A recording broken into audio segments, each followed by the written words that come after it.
We're working in Ghana with the newly established Council for Technical Vocational Education and Training. And Ghana is one of the few sub-Saharan African countries that's on course to reach its Millennium Development Goals for both reducing the proportion of people in poverty and hunger by 2015. But the vocational training system is still dogged by negative perceptions and ideas that it's for a lower class and poor educational attainment. What we're trying to do with this project is understand where that opinion is formed, how those perceptions are being created, whether they accurately reflect the state of the system, and what can be done to address them.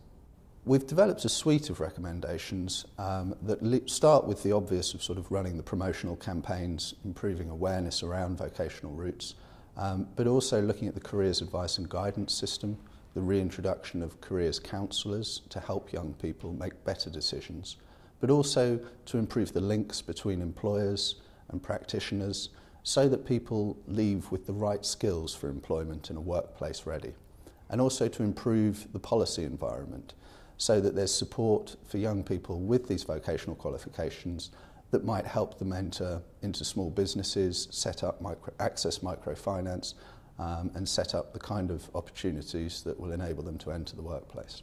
It's an interesting place, Ghana, in that they have already acknowledged the role of education, both in terms of improving the economic status of the country, but also in tackling some of the tough issues around poverty alleviation and improving people's chances for upward mobility and entering into the workplace.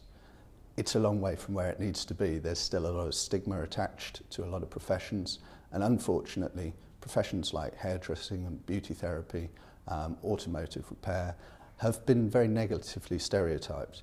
And these professions have the ability to absorb large numbers of young people into the workforce. So we're hoping that we're going to be, to some extent, leading the way for the rest of Africa.